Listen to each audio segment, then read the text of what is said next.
do my share screen crap here on stopping. I've got to set that up. Jackson is with us today. We are beginning the show. And there's our share screen. There we go.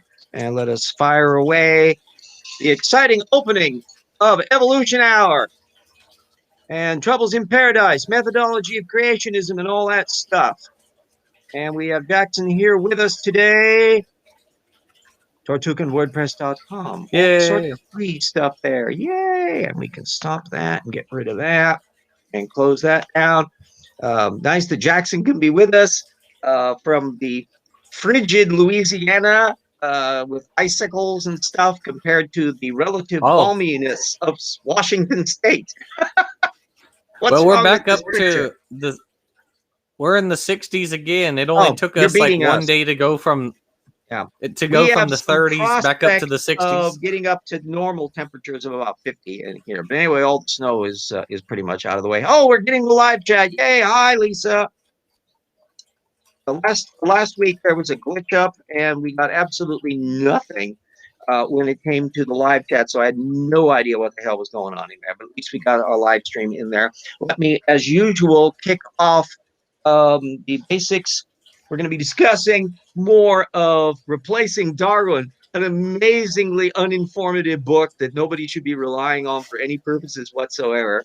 And then part two is going to be about some stuff. Greenland lake bed fits the flood narrative from Tim Clarey, our all-time not favorite creationist geologist idiot who does stuff at our good old pals at ICR. But let me, just in case we have glitches in the connections and all that, let me thank our patrons right off the way. Hendro, Colton, Eric Rowley, Cirrus and Zeshi, Research Level, Travis Adams, Ian Chen, Convert Me, Stephen E. Early, Eel, James Fitzwater, History Minor, Ralph McFadden, Apologia, Benjamin Simpson, Speed Sound, Assistant Researchers, Duranku, Totus Real, Christopher Johnson. One of these days I'm going to be able to get this image up and that, but that's up. Get the word processor thing on this laptop and blah, blah, blah. With it.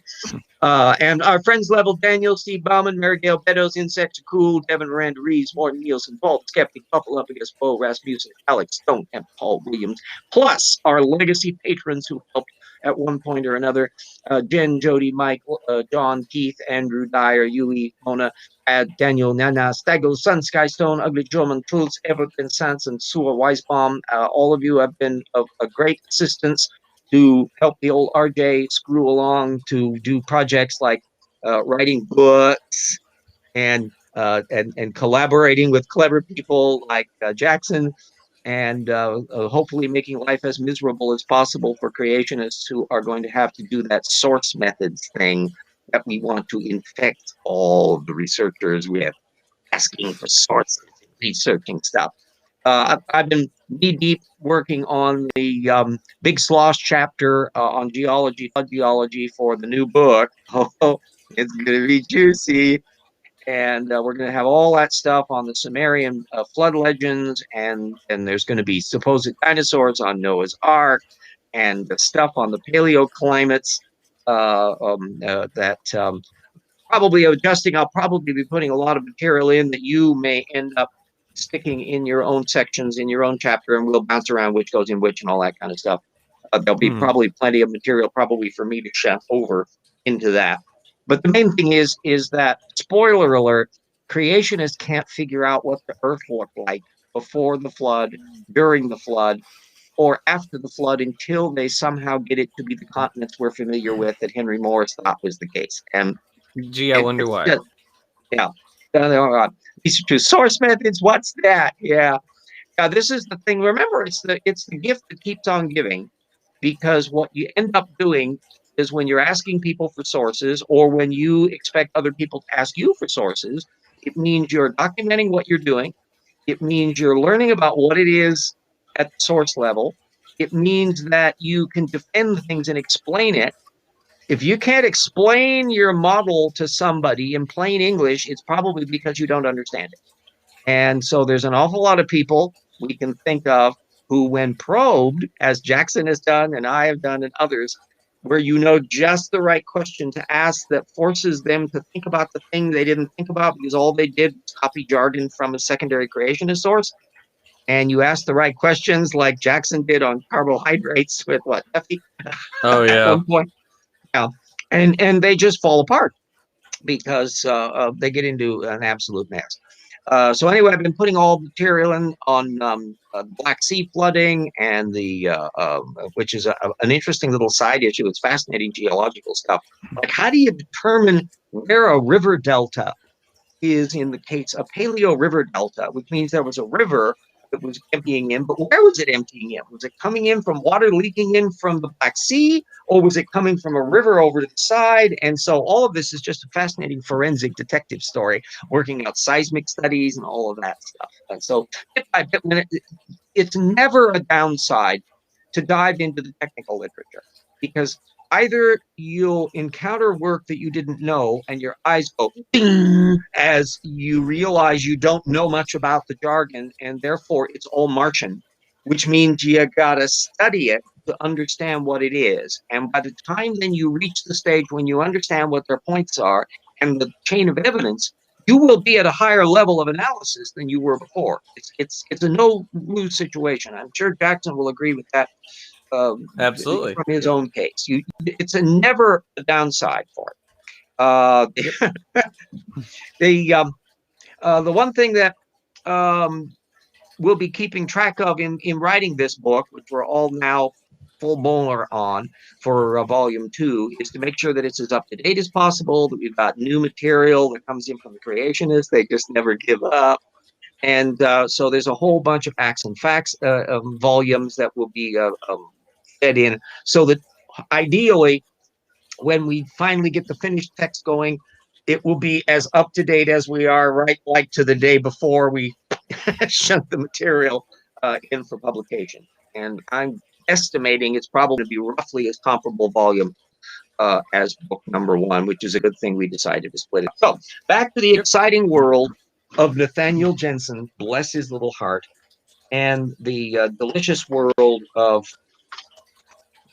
vestigial organs. He just can't resist it. Nope. Now, it will come as a shock to you on his discussion of vestigial organs. All of his sources are creationists. Wow. So shocked. Yeah. He really dumped in on there. He made the mistake of bringing up Jerry Coyne's Why Evolution is True, since the functional appendix issue came up in that. And then he brought up a really bad person to bring up, Neil Schubinger, Inner Fish. I mean, just really, why do creationists think they're going to make any benefit by bringing up an active science researcher who can write well and present material directly in very clear and concise ways, that this is going to help their case any? Yeah, no. Yeah, so I put up there was Jensen cited only one actual technical paper in this route, and that was Heather Smith's 2013 work on the multiple evolution of the appendix, which I believe we brought up in Slam Dunk. We had we may have rocks were there. We had talked a bit about the appendix, yeah. Oh yeah, and the various things, including Casey Luskin and his little fun and game. So shameless plug for all of you out there who want to learn oodles and oodles about the vestigial organ issue and why it's misrepresented by creationists, including David Menton. Get the rocks were there. It's all in that. We got a beautiful documented material on there. It's all deliciously up to date. Anyway, so Jensen tried to punt around all this with a slew of creationist apologetics, some of which was in the footnotes. He's been now getting into this habit of the rest of the chapter of slipping his creationism in a footnote. And often web links rather than stuff with regular source citations. So he often doesn't even identify who the author is. He just puts the web link information in. So you have to kind of track it down to find out who it is. He has one of his own 2013 articles from ICR, Did Lions Roam the Garden of Eden? And then a short 2009 piece on Design in the Curse from Answers Magazine. Andy McIntosh and Bodie Hodge. McIntosh, we're going to be going into in more detail on his stuff in volume 2. Design in Nature, Design in the Curse, Evidence for Design in Nature. How did defense attack structures come about? Douglas Oliver, 2009, Designed to Kill in a Fallen World. So the idea that predatory critters were sort of preemptively designed to be able to switch into that mode after the curse of Adam and the fall from Eden, all lickety-split at some point of unclear thing, whether this was before the flood or after. They don't think about it. No, they're never going to tell us. And then one that I'm sure will be a rib tickler for anybody that's been bitten by a snake, the wonderful design of snake venom. Do they really want to go there and argue that snake venom was deliberately designed by the creator to be really dangerous? And so that's a 2009 piece from Joe Francis, Good Designs Gone Bad, it's called. And then there's a very short listing of apologetic pieces he dumped up on suffering. So I guess the whole idea that he was trying to do to kind of end run around that vestigial argument is that don't be concerned when things are dangerous or go awry or malfunction. It's all for a good reason, because a distant ancestor of yours liked apples. It's kind of odd that they fight against the vestigial trait argument so much, because it could be easily subsumed into their apologetics. They could just say, oh, it was the fall. Okay, fine. The appendix did work. And then the fall happened and now it doesn't, I mean, it's not the case. It does have a minor role in the immune system. Yeah. But they could say something like that. But they choose not to. It's kind of an... Go ahead. They're boxed into a corner because it's their theology that is right. I keep on trying to give that cute little thing with your little face in the corner, but it then disappears when I try to do that. Let's see if I can. It's one of those things where it's a trap of their own making. They fall into it because it's just something they arbitrarily decided has to be a hill they're going to die on. So and what's interesting, though, that's really been amusing me is that whole argument about pre-flood herbivory, which was a veritable dogma in creation science in the Henry Morris era, and all the way certainly down into the 1980s and 1990s, has started to turn into a, well, maybe not. So now they can have tyrannosaurs eating meat and lions eating meat and all of that. Just a little bit of meat, just a little tiny little bit. To where they're really kind of giving up on it, I think, for the obvious reasons that it doesn't make any anatomical sense. It just is a mess to try to argue that critters that are so blatantly adapted to a carnivorous environment really could get by on melons and gnawing coconut bark and all that stuff, which has been various proposals in the Duane Gish era. That just when you think that the fun part is to see creationists evolve from abandoning their earlier stupid to then starting to bring up fresh stupid in the current period, which is why we like to keep the material up to date, because all of the recurring issues about floating forests in flood scenarios, the interesting thing to find out where good old Nathaniel Jensen, editor of this book, is in being the one saying, well, we've always accepted transitional forms in creationism. Yeah, always. When we know that's not true. But the problem is how many of the regular creationists are he be able to drag with it? Is he ever going to get Standing for Truth and Nephilim Free and Atangelo and Sal Cordova on the bandwagon? I mean, who is he even catering to with that line? Because it's not your average creationist who has read other creationist works. They're not going to believe that. It's obviously not going to be the evolutionists. They know that's not true. So the only people it could possibly be catering to is someone who's a creationist who has never read anything about creationism before, and this is like their first book on it. That's about the only person he could convince with that argument. Yeah, and So that's really very narrow because most of the ones that you're going to encounter on social media that are my age are positively steeped in that antiquated creationism mode. You get all the same traditional tropes on there, and plus, if he's going to try to argue that there's been radically massive evolutionary development within organisms. That's a flood they can't stop because the moment you start allowing ceratopsids to emerge, say, out of psittacosaurids, or for that matter, horses out of little deer-sized little mini deer-sized critters, or the okapi style stuff, or for that matter, why can't we have, as the Adam and Eve on board the ship, Australopithecines? You know that right. maybe Noah looked a lot different than what we depict him as. You think Maybe that's he was just a possible? little Australopithecus afarensis running around. Exactly. That would be a whole new version of the Noah epic, to have them all looking like the characters at the Natural History Museum. I think that would be absolutely delightful. But in principle, once you start fiddling with the data field that way, what's going to stop them from doing that? We know Yeah. that if you look at the infamous Robert Byers that we bump into, and almost everybody in the anti-evolution field has interacted at one point or another with Byers, because he haunts almost every website. I don't think he does anything. I think 24/7 he must get up, get online, and search around through the various websites so that he can dump RJ, in. have you considered he might be an AI? Oh, that's A a sad very, thing very because dumb AI, intelligence. but an Yeah, AI nonetheless. yeah, artificial non-intelligence. That Right. would be an interesting thing, that somebody created a thing to do this Robert Byers bit. But no, I I think he's very typical of the grassroots creationists who basically winged it.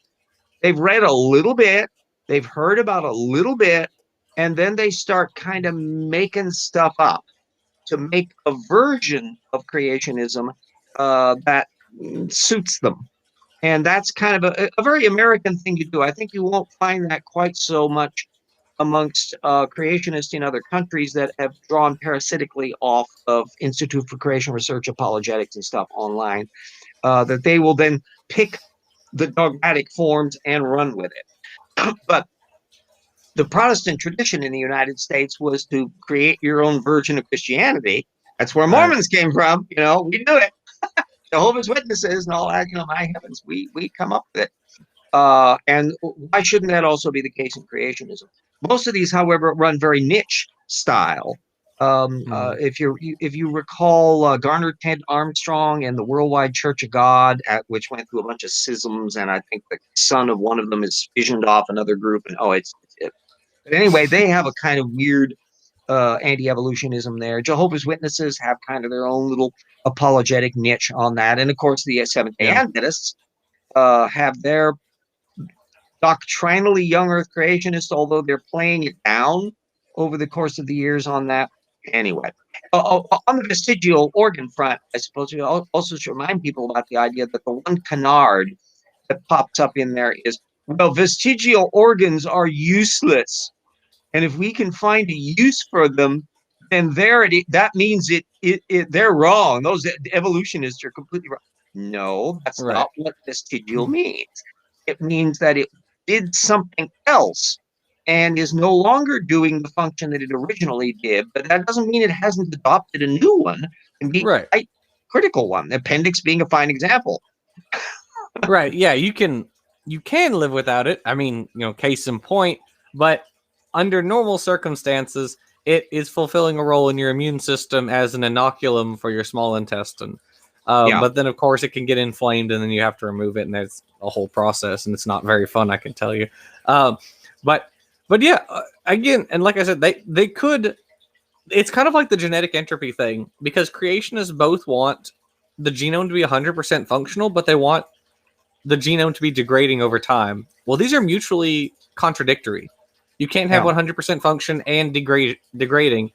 It would make more sense if they took the position of well, pseudogenes exist because this is evidence that the genome was better, but is now breaking down.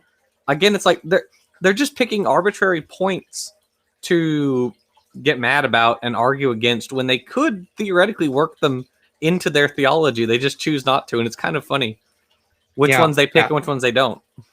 Yeah, and it is a cherry picking quality on it that's really absolutely fascinating to watch, especially with people who are genetically minded, like Dan Stern Cardinale. You know, they can just kind of they can spot the points about why are they paying attention to that little aspect and others, just like the terminology over germline versus a paternal line, which might be a contrail over your head going, is that an important thing? Oh yeah, because if you take the genetics of a lineage looking at the paternal line on there, that thing that is not conveyed uh, in a different way than what we find with the germline mutations, that those mutation rates are very, very different.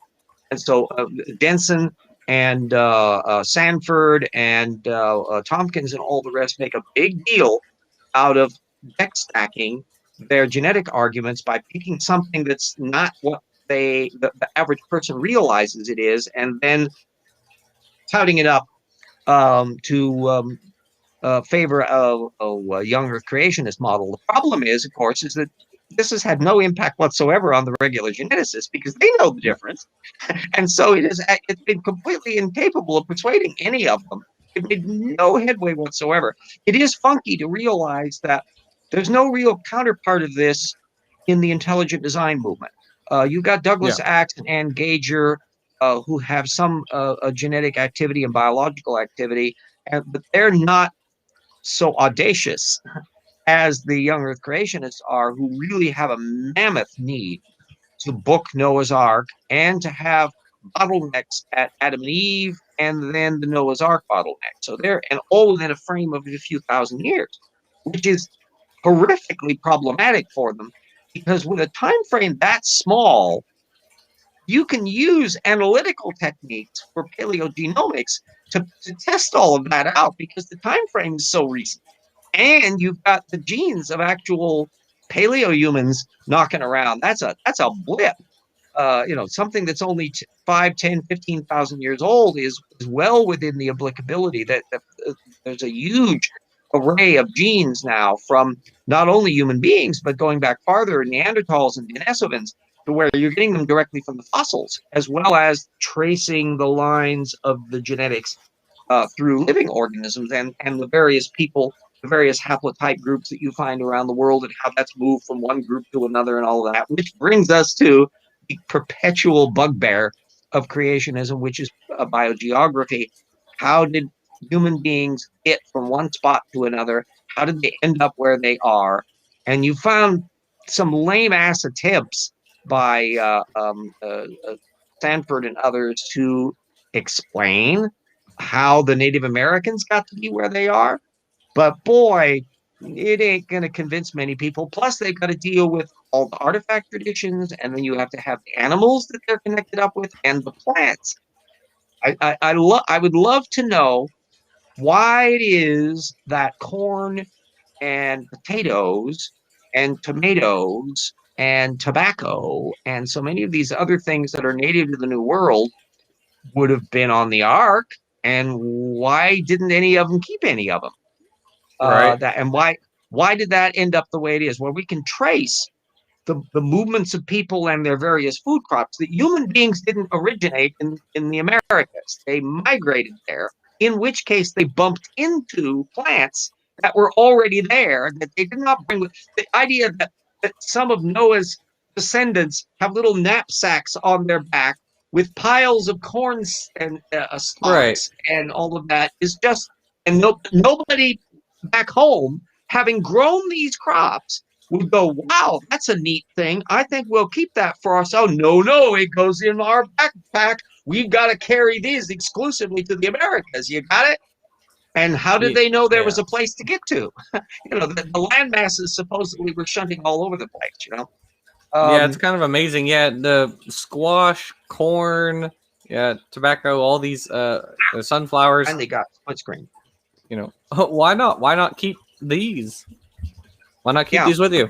Why only let a subset of you take these and the rest of you are like, well, we'll just let them have it. Yeah, Lisa says wanted to know if the kangaroos hitchhiked to Australia on the exploding volcanoes, why didn't everything else? That's how we got popcorn. There you go. There we go. All of this pre-popcorn, you can just imagine along it, although we would have to account for why the corn managed to make it to Sumatra or any other places. You know, there's little pesky little detail. So if you're going to clutter up your mythology with actually accounting for the data, it's going to make it really awkward when if we just have the cartoon, simple, straightforward, really simple, it can look really quite nice. And that's what all you get. I expect a paleo world from a creationist to be at least more detailed than the map of Middle Earth in Lord of the Rings. You'd hope so, yeah. Just me. So the other part of the show has to do with Tim Clarey and his cute little attacks on the Greenland lake beds. Again, the link is there, and it's referring to a perfectly nice little paper where they went into perfectly nice little details of how the Paleo Lake works and because this was a time way back during the Ice Age.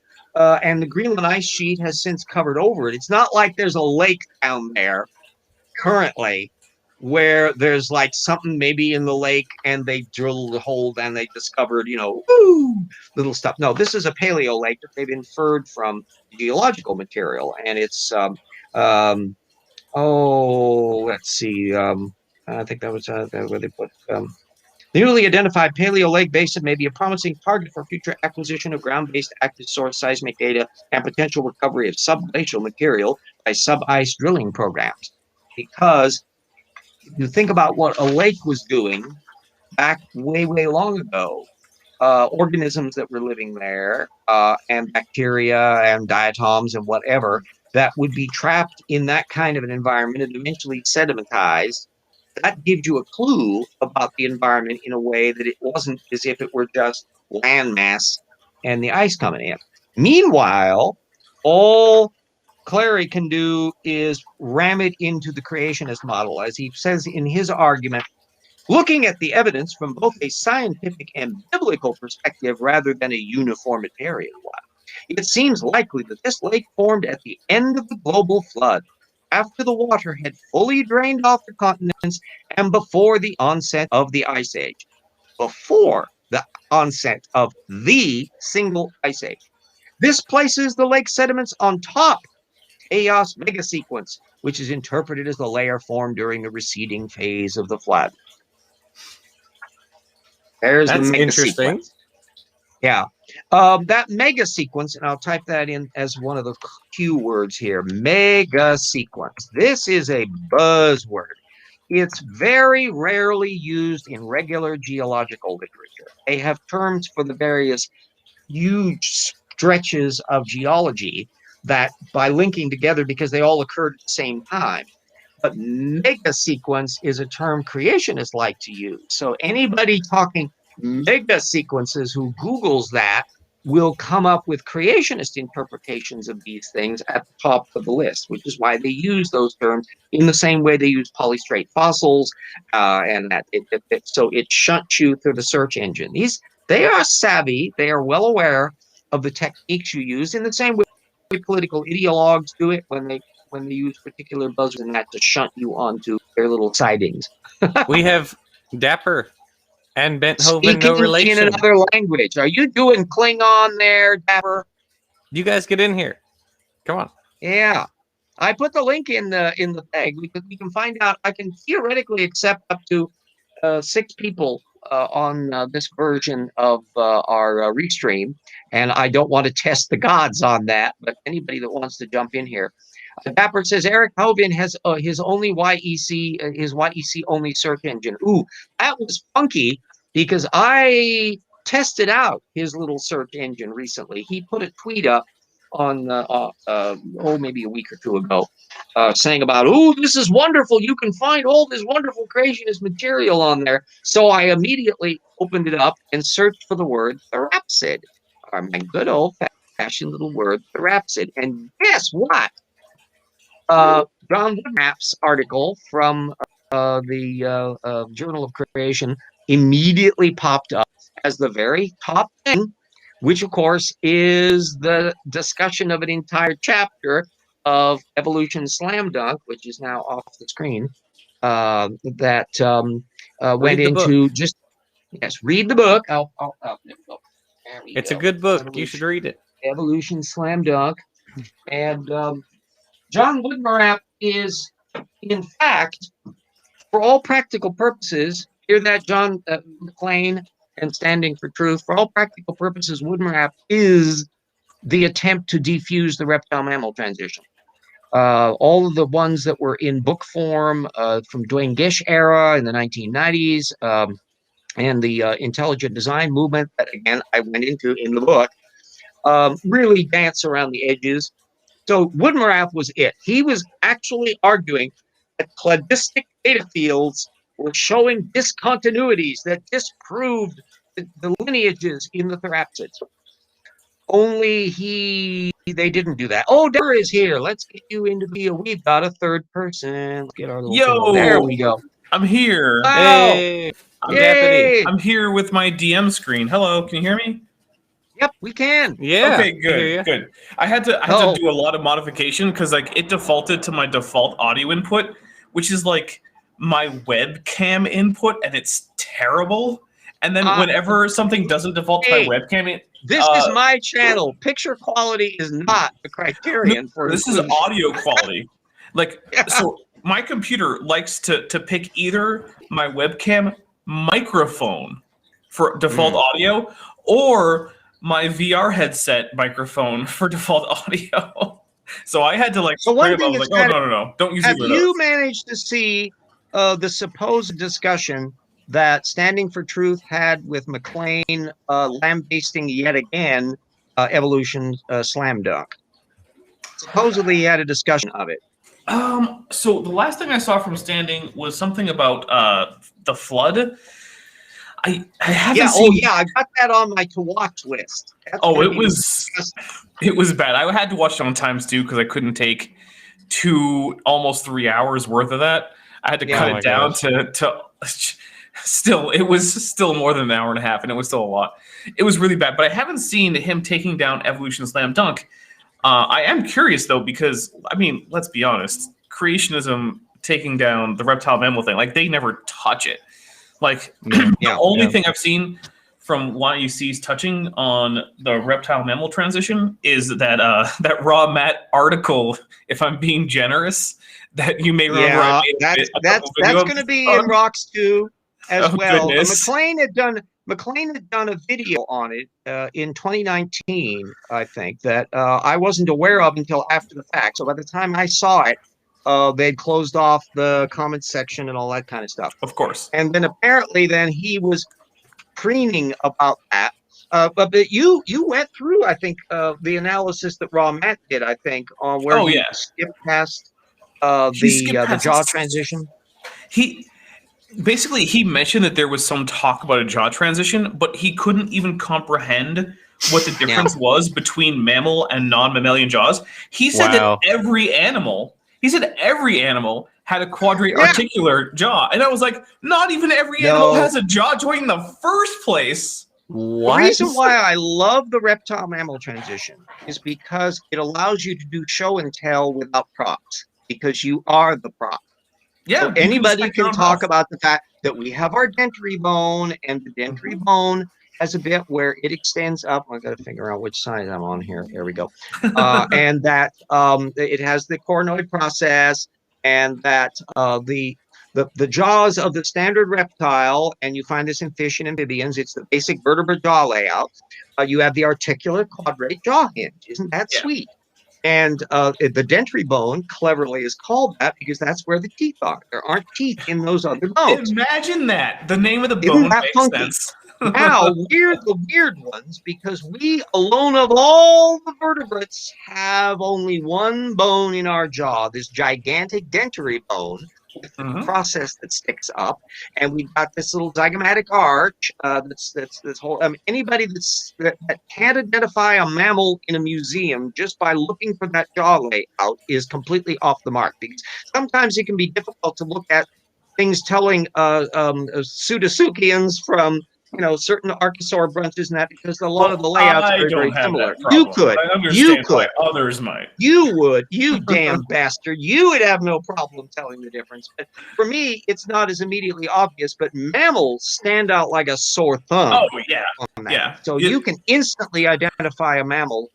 You can rule that, no, that ain't no dinosaur. By the way, RJ, my favorite thing about the raw mat analysis was when he claimed that Probanognathus didn't have molars while showing pictures of zoomed in showed of the molars. It was like, this is a picture in your article, raw mat. It shows nothing but Probanognathus molars. And when you were saying that scientists had no idea why this jaw transition was happening, even though their main hypothesis is adaptation to insectivory, and then I noted that, hey, you know what has molars a lot like Probanognathus? Shrews. You know why? Because they're both eating insects. Crazy stuff. Yeah, in Evolution Slam Dunk, I went into a great deal about the shape of the jaw and why that was a clue to both their diets, and also why the dentary bone got selected for without jaw strength. Michael Denton in 2016, the book that just came out at the time that I was working on mine, and so I gear shifted to include all of this material on Michael Denton's new argument.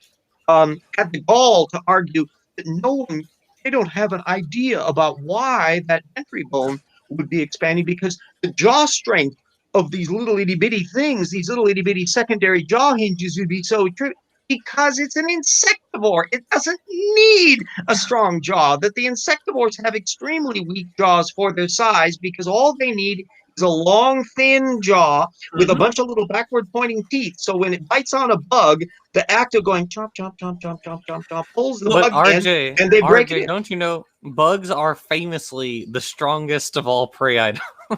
Yes, absolutely. Everybody, you take a sledgehammer and smash it down on that beetle, and it just bounces right off. Right, so exactly. Here's something, right? So I have a couple leopard geckos, and they're insectivores, right? Like 100% of the diet of a leopard gecko in the wild is insects, and that's all I feed them. And the thing is, they can chomp down on what's about like the toughest bug larvae around, right? Like mealworms are basically, they have a really thick exoskeleton for bugs, basically. You can, the amount of pressure you can apply with your finger that would crush like the average fly does nothing to a mealworm. However, despite the fact that this is the case, and the fact that they have fairly sharp teeth, like if you actually examine the teeth, their jaw strength is insufficient to puncture human skin. And I know this because many people, myself included, in there, they've been like, oh, they struck out a finger or something. Not even a hint of skin penetration. You know why? Because you don't need that much jaw strength to break through gosh darn insect. You know what was insufferably delightful about Denton's argument is that the information that he needed to know the answer to this question was in the one and only technical paper that he cited, which went into the jaw strength of dinosaurs versus how much was a tyrannosaur strength and all that. And maybe he never read past the abstract, but in the article was a chart that had, Michael Denton, in the chart. That was in that technical paper, there was a line that showed that, in fact, amongst virtually all mammals, it was a straight line where humans on one side all the way through crocodiles and up to a dinosaur. So it wasn't even a diapsid synapsid thing. That the bigger the jaw, the stronger the bite. And so they were arguing that tyrannosaurs had a strong bite because they had a really freaking huge jaw. And that for our size, we have just as good of a strong bite for the size of our jaw as a tyrannosaur does, except on this one line with virtually everything, there was blue a dot whales enter the chat. There was a dot in the bottom corner, and that's what piqued my curiosity. And I looked up the reference to see what that little J or something like that referred to, and it said the exception to this are the insectivores that have extremely weak jaw strength. Oh, so I started, and because I already knew, wait a minute. weren't those probanognaathids and all those critters known as insectivores? I wonder if that had something to do with the shape of their jaw. Look, you look at like mammal line animals, and insectivory goes from like the middle of the Permian down to like the early Cretaceous. Like mammals and their mammal line relatives were nocturnal insectivores specifically for basically all of them, almost all of the Mesozoic and the latter part of the Paleozoic. Like there's 100 million years plus of insectivory in this line. And like the idea that no one has any idea why the dentary might be expanding and the jaw joint might be changing at the expense of jaw strength, which wasn't really needed.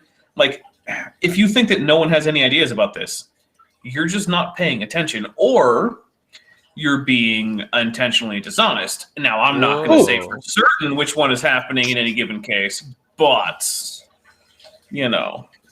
Yeah. And Dan's good knowledge.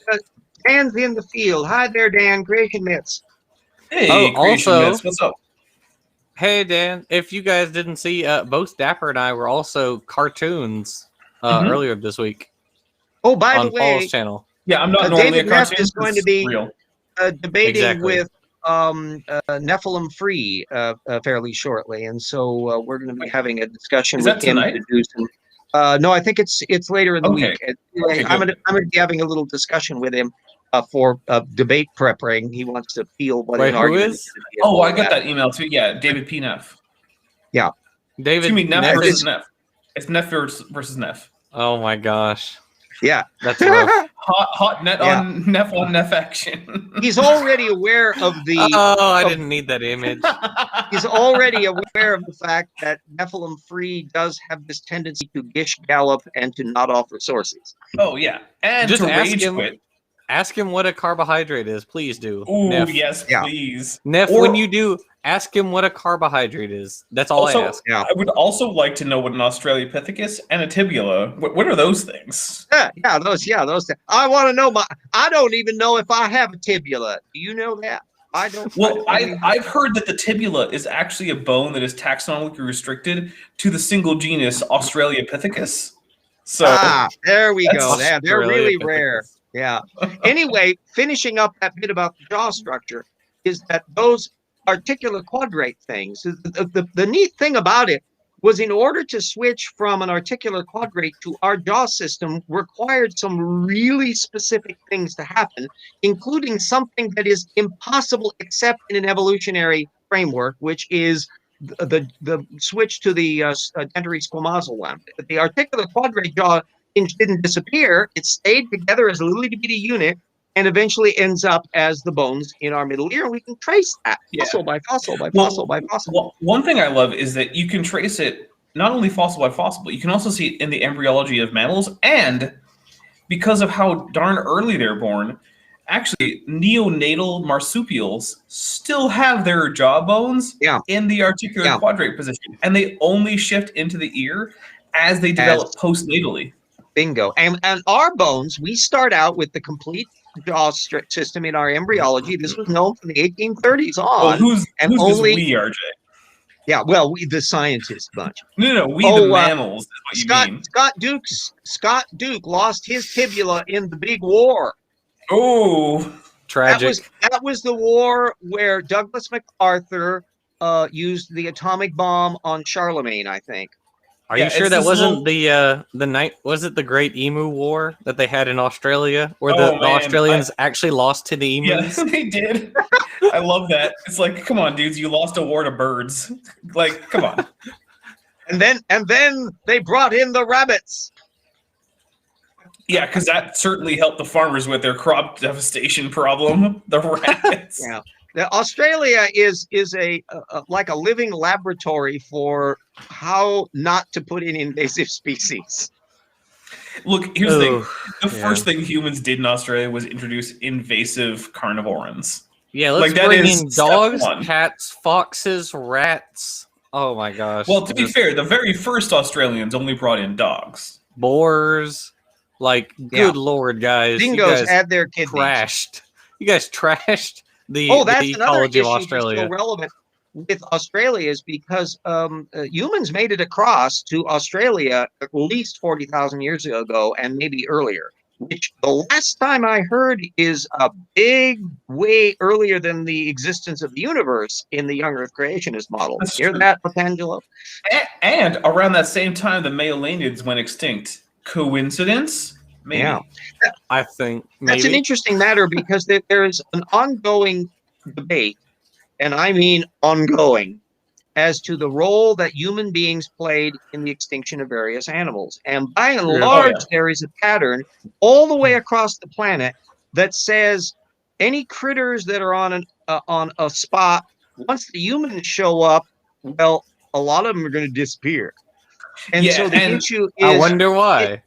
Is it because they were terribly rapacious as hunters, or it's looking like more likely is they're just better hunters, but not over top? And the problem is they're dealing with organisms that they've suddenly got a new predator on the block that's sufficient to go after their young much more efficiently, that interrupts cycles and migrations and all of this stuff. And so that's why it can cross with environmental effects, as most of this is taking place right after the end of the Ice Age. And so there's climate shifting, and predator-prey relationships are altering, and plant relationships are changing. And all of this is now added on. Those damn spear-throwing humans are coming into the place, and all the curve cracks.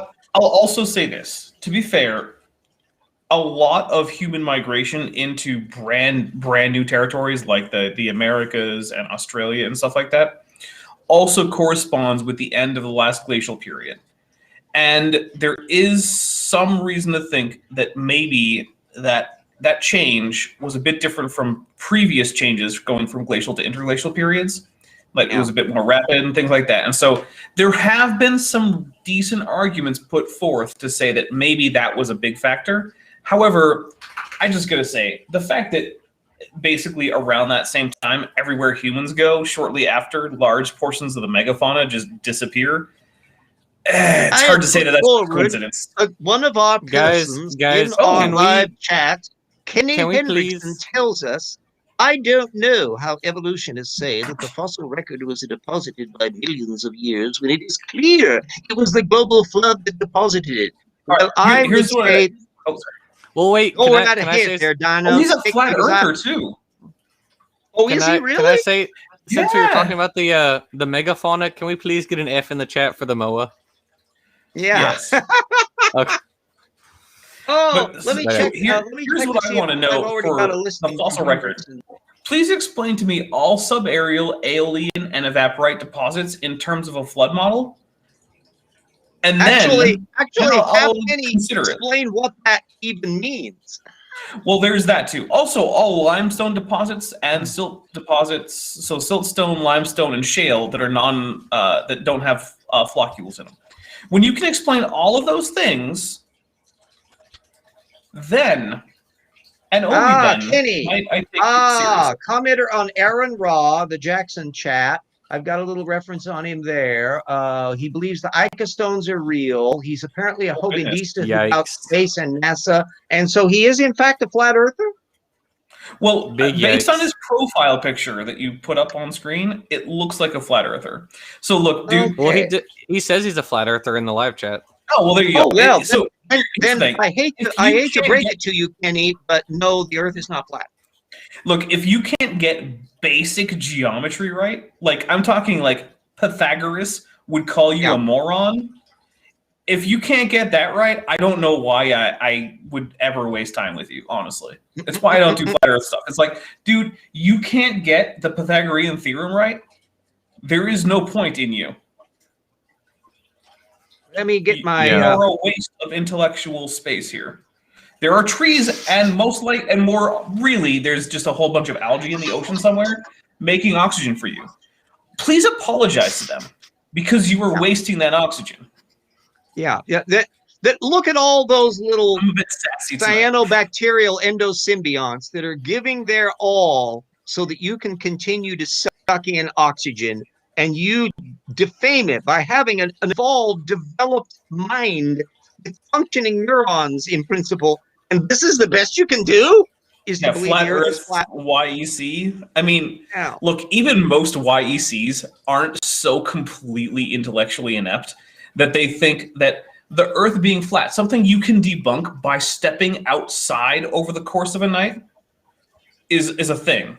And that's all it takes to debunk the flat Earth, is to step outside at night and wait check a the bit. planet. Yeah, like that's it. Commercial plug time. We're going to show the rocks with their commercial. So there we go. Unfortunately, there's no music coming through, so it's all silent. So you can talk over it.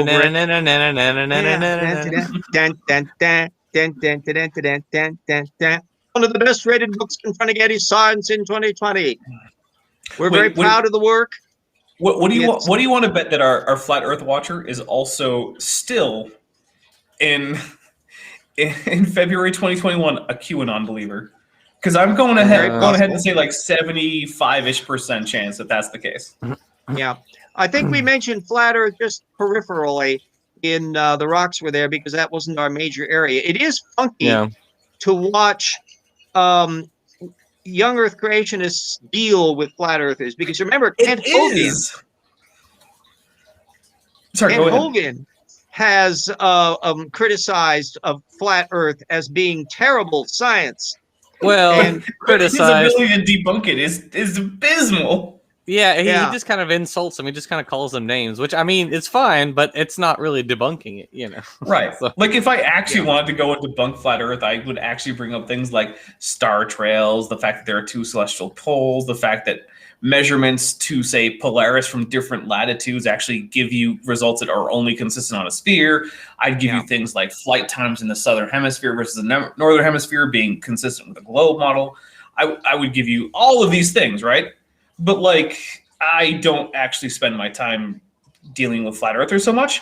But like Kent Hovind did an actual video where his whole point was to debunk flat earthers, and the best he could muster was like, haha, you believe that? That's crazy, which it is, but that's not a reason why it's crazy. Pointing out that it's crazy doesn't help. Right. Why aren't planes found with trilobites? I like the spelling of trilobites because it's like there's 3 like bytes in computing.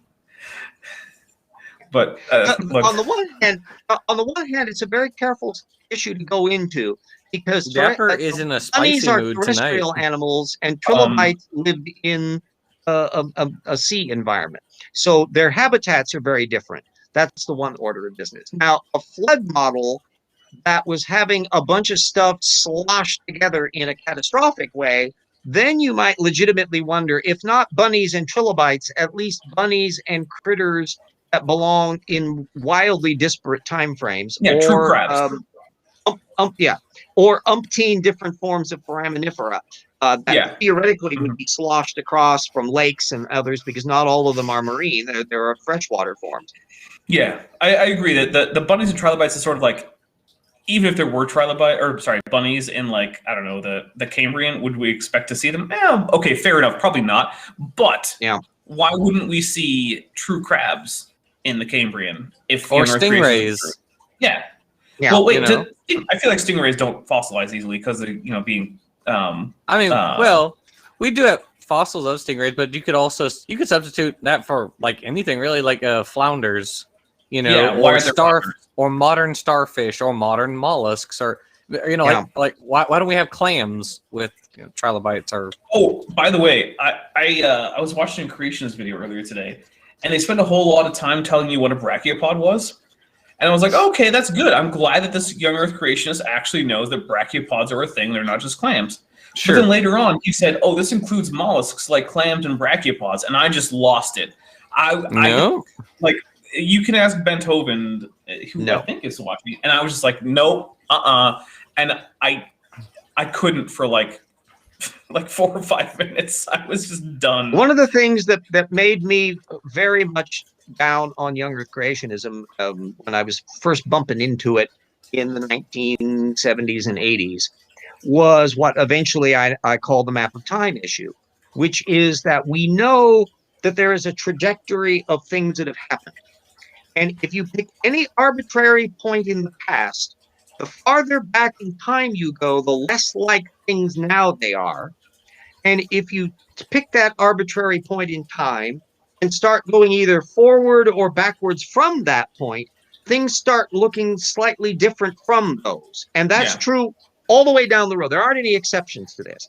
Now, creationists just skip that map of time part. So they will look at isolated things, little blips here, Archaeopteryx, buzzword titles, Tiktaalik, primarily things that get really big press coverage. But they're not going to be diving into little fiddly bits. And in respects, because the reptile mammal transition was so not sexy, I mean, they just like little mouse-like fur balls in that. They're not neat. I don't know. Like I mean, dinosaurs. RJ, there's a cynodont that died in the same little hole as an amphibian. So I don't know.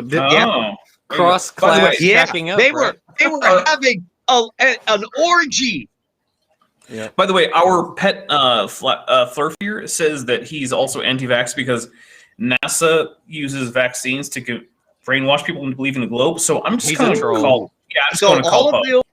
All of you playing your creationist stupid bingo card, you get to down another one because he's an anti-vaxxer. No, RJ, do you remember? Oh, do you guys, remember actually, when I'm going to be taught right the back. Flat Earth? I'll be back in just a second. Okay. RJ, do you remember when we talked to the Flat Earth guy, Joe Lilly, a couple of years back, and people were playing conspiracy theory bingo in the side chat while we talked to him?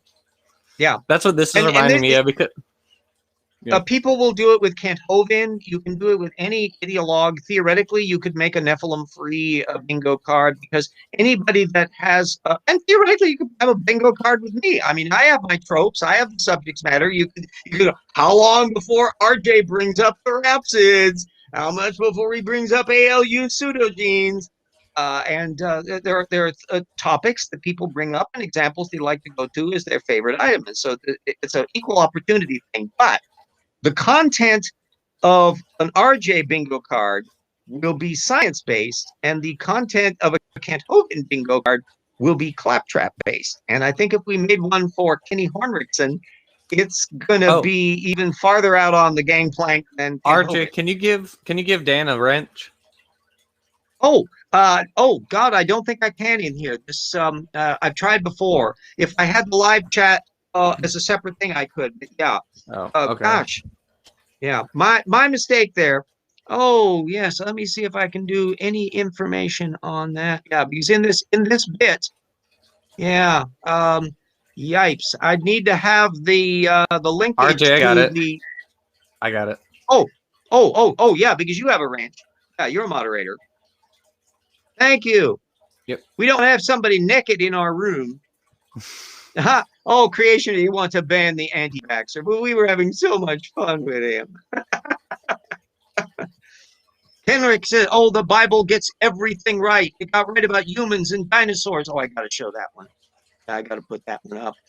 Years with humans. We have dragon legends that prove it. By the way, thank you, Kenny, for the shameless plug for our upcoming book, The Rocks Were There, Volume 2. We're going to go into great detail on why just what you said is absolute claptrap. Yay! Yeah, Yep, we're going to be going into all of that. The Ica stones, we'll be going into the Cambodian stegosaur, the supposed Da Vinci dragons, all that material. It's just hilarious junk. And I had a debate with Standing for Truth, where he was arguing that there were evidence for dinosaurs and people together, and it was low and deep. Get him to say what source he was relying on for some of his ammunition, but finally he did, which it turned out to be this really terrible book. Well, apparently I can't. I can't give him a wrench. He'd have to do it. Oh, okay. Yeah, the stream here on Restream isn't the same as the one that's in YouTube. Could you? Oh gosh, let me see. Could you put the linkage to the live stream into? I think we've got a chat window in here. Yeah. See, private chat. Yeah, we've got a private chat mode in here. Yeah. And all right, other guests, are you seeing? Yipes! Private chat. Okay. Yep, yeah, I see put that up and Okay. stick it in there, and I'm going to see if I can't access it.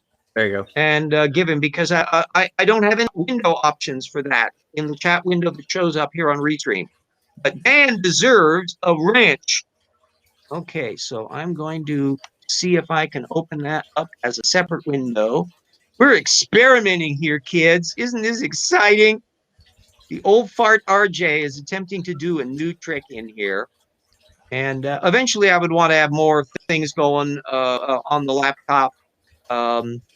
Even as it is here, it's taking a while to load up. And we'll see if we can get around to that. And while that's going on, let me shift back over here. And we'll see what we do. Demorph says, Bull, legends don't prove anything about this. They're fictional. Okay. Whoop. I hate it when I'm hitting buttons here. Okay. And I need to, alrighty. Now let's see. My fingers are racing back and forth on my little pad here. I'm trying to wait to see whether or not I've got the, waiting for the live chat to pop up, at which point I will be able to get into that. TV. Oh, Otangelo's in there too. Oh, great. Isn't he sweet? We read your... We've been taking your name in vain, Otangelo. Your I just sent him a comment earlier in the day. He was putting up another one of his Origins or Bust things, and I was saying, it's the same shtick over and over again. It's boring.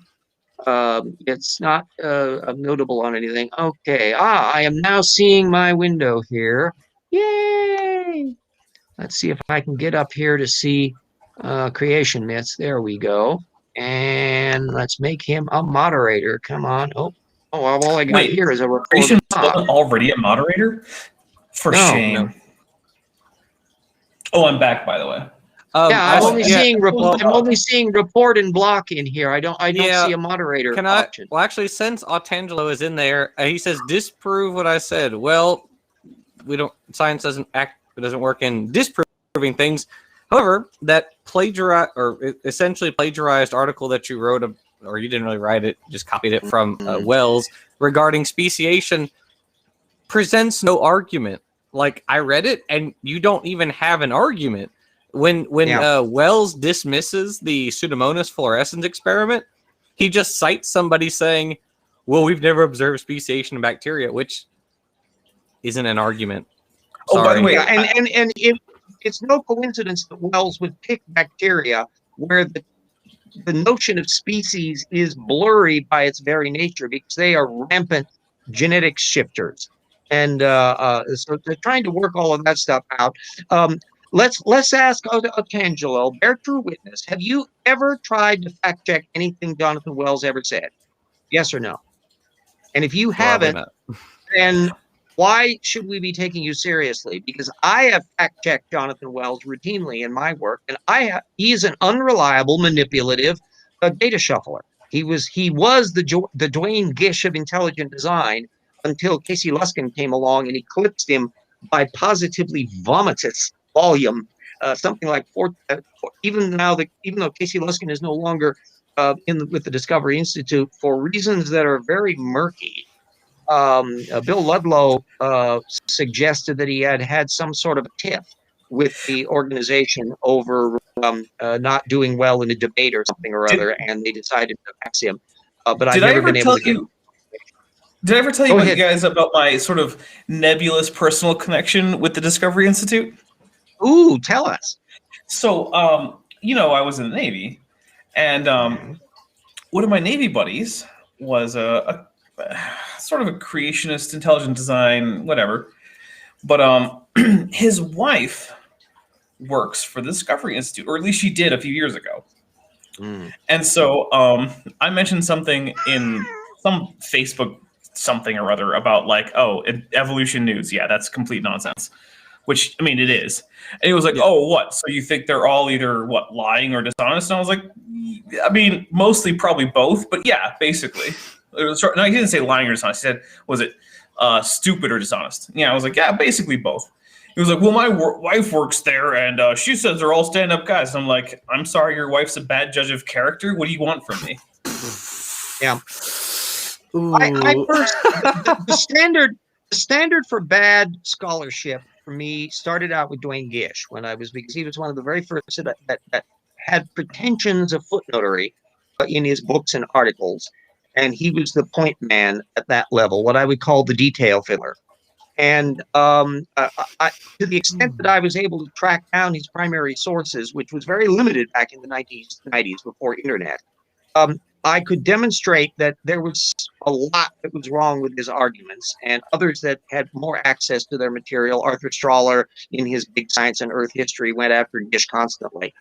When we moved downstream, then I was fully geared up by 2000 or so to analyze Jonathan Wells stuff, which I'd done on many occasions looking at. Plus, we've got him skirting past the reptile-mammal transition in the book that he did with Bill Dembski. We've got a lot of examples of it. So I can say that Jonathan Wells is an unreliable researcher in the same way that Duane Gish was, and that anybody that cites a Jonathan Wells work as though it were a valuable input is going out on a gangplank that they should back off of. Wow, we're going heavy in on the naval metaphors today, huh? Yeah. Are you going to keel some creationists? Kenny doubles down. He's insisting the Ica stones are legitimate. Kenny is clearly a Poe, because even okay, look. Oh, by the way, I can get rid of him on this menu. So let me see if I can. I mean, that's up to you. Did you give? So here's the thing, right? Well, also, RJ, we're past the hour mark. It's becoming evolution a couple hours. It's got a block the user, put user on a timeout. We'll put him on a timeout. Go read a book, Kenny. Read our books. So here's the thing, right? Even most sincere flat earthers don't think that vaccines are a vector for brainwashing into the globe delusion or whatever. So the fact that Kenny has said that he thinks that NASA uses vaccines to brainwash people into believing the globe leaves me with extremely low doubt that he's not just a Poe. Like, I don't actually think Kenny is a flat earther or young earth creationist or an anti-vaxxer. Just a guy with too much time on his hands. Exactly. Yeah, and somebody who likes to stir up trouble by saying stupid shit and wasting people's time as well as their own. You know what is so pathetic about that, regardless of whether he's a Poe or not, is how boring it is. That here we live in the 21st century when we have access to a level of knowledge at our fingertips on a scale that would jaw drop Charles Darwin, or going farther back. Do you imagine what Isaac Newton would do with the internet? He had it available. I mean, you all of these ones that how dare somebody be boringly stupid in 2021 when we have so much fabulous material available right out there? It's so effing interesting. Here's my advice: be engagingly stupid like me, and spend your time learning Klingon. That's way more fun. Yeah. You stuck some Klingon into the thing earlier, didn't you? What? I would never do that. And yes, I did. 100%. Yeah. I occasional spitter spatter snippets of German and other stuff that might be relevant. My last tweet was technically in German partially. Yeah. My instant Hitler speech, that in case you ever need it, it's absolute gibberish. Meine kleine schwarze Sicherheitsnadel sind sehr ruhig und fest. And you want to go and invade Poland at that, but all I just said was, and my small black safety pins are very tired and damp. Well, even if that's true, I still want to invade Poland, because you know what? Get out of here, Poland. Yeah. Well, look, that woman. There was for comic relief, there was a lady that was on Twitter, and she's kind of disappeared. She may have been blocked because I think she was an anti-Semite nutball. But at any rate, she was insisting that everything was Polish. So Jesus was a Pole. Yes, I heard of that. Yeah. What? Here's what I have to say about Poland. Poland has the ill manners to be a country speaking a Slavic language but using the Latin alphabet and being predominantly Catholic. So you know what? Get out of here. On the other side, though, I will say speaking a Romance language. I will say Chopin and Marie Curie. So I mean, fair, but I still say that Romania and Poland need to swap both languages and alphabets, and then everything will be right with the world. Yeah, well, the Romanians are ones with a Latin language and a Cyrillic alphabet. Yeah, and also predominantly Eastern Orthodox, whereas Yeah. the Poles are primarily Slavic. Well, Polish is a Slavic language that uses the Latin alphabet, and they're primarily Catholic. And it's like, And darn it, dudes, did you not get the message? given their current regime, are being something of a nuisance. Wait, who? The Poles or the Romanians? The Polish government. Polish All government, of them. it's- Everyone in Eastern Europe is just an Well, absolute yeah, nuisance. Hungary and a Well, few others. yeah. That, Hey, I'm I mean- writing a paper about Romania currently. Really? Ah. What about? Oh, Hatzek Island. Yep. Well, so here's the thing. Like when you say about Romania, I assume that you mean about like the modern European polity and not about the awesome island from the Cretaceous. No. Only Well- the Cretaceous island. Yeah, Cretaceous Oh, damn. Poland beats any Cenozoic Poland. There's To a be fair, when the Planocrinus were running around, it was pretty exciting then. yeah. I would Well, not have enjoyed outrunning a crocodile. So I mean, I still And would. given They the can fact that still some of go those, really fast. those crocodiles of the Cretaceous were huge. Did I tell you guys about the time I had to help stop my nephew from running at an alligator? Yeeg. Yeah, so I'm in South Carolina a couple years ago. everyone And in I'm- Louisiana knows not to do that. Well, yeah, but so here's the thing: my nephew lives in Massachusetts, right? So he's never seen an alligator before, like in his life. Just went like, oh, cute. So here's the thing: we're walking down this path on an old. It was an old estate from like I think it was like from the late 1800s, early 1900s. It was built. It was built by these like really wealthy Yankees who use it as like their winter home or something. But now it's like a state park or something. And there's this one trail that leads between two really swampy areas. And so we're walking around and we're seeing some orb weavers, and he doesn't believe me that the tiny little spider approaching the gigantic orb weaver is actually a male. And I'm like, well, I'm pretty confident it is. He's like, no, it's crazy. I'm like, okay, fine, whatever. I don't care. You don't have to believe me. Let's But then- watch. As he puts his little spermatophore in there, he's like, I'm just gonna leave Bug this sack. right here. Bye. Look, here's the thing. I'm not going to spend that much time explaining spider sex to my like 6-year-old nephew. So Darn. mostly because I don't even know how I would begin explaining to a 6-year-old how spider sex works. So he takes his little spermatophore packet and he just slips it right in Right there. into the gonopore. The gonopore. Yeah. But anyway, so Back to the alligator. As we're walking back towards the actual like manor, this 11-foot alligator slides up from the bank up onto the trail, and my nephew starts like running forwards. And so myself and his father like grab him by the shoulders and we're like, nope. And he's like, what's wrong? And we're like, it's an alligator. You can't run at it. It will eat You're an you. hors d'oeuvre to it. Yeah, like what on earth was he thinking? He wasn't. He's a 6-year-old who's never Yeah, ever he would have no encountered experience. an alligator Well, before. All right, fair enough. There are it's a no 6-year-old, alligators yeah. where I'm from, so Yeah, this exactly. would be an entirely novel phenomenon. Like, look, Yeah. there are very few animals that you could run It's at. a in green Massachusetts. dog. That's what it is. Well, so there You are would, very you few would be in animals. exactly the same boat if you were to see a moose. So, That's another critter that Yeah, you a should moose probably is one of the avoid. few. A moose is one of the only animals in Massachusetts that if you ran at it as a 6-year-old, wouldn't just run away from you. Yeah, Like probably. it's moose and black bear, and that's it.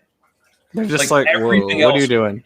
Well, okay, now that coyotes are there, eastern coyotes might not run. They probably will, but it's a little iffy. So it's like moose, yes, they'll just destroy you. Black bears, they'll also destroy you. Coyotes, it's an iffy. But other than that, like there's nothing. Might destroy you. Might destroy Yeah. you. Okay, on that wonderful end note of important safety tip, do not accost alligators and bears and moose. You can Uh, only do that. You can only touch alligators if you're from Louisiana. You have to have me. Or, You have to have me if you're present. Kenny, please go accost an alligator, a moose, or a bear, and You don't have to tell us have about what happened. a Also, in the- designated Louisianian weird- present. In the weird off chance that my nephew watches this like 20 years from now, look, Camden, I still love you, but please don't charge alligators in the future. Yeah, it's a general safety tip. And on that safety tip, we are ending the show. Thank you for having a wonderful Jackson and our dapper dinosaur painting on whatever it is he's painting on. We will see you all next week. Everybody take care. Bye, everybody. I don't mind hitting that little button. Come on. It's a never-ending stream. We're streaming This for is the 24 hours. Here we go. A menu suddenly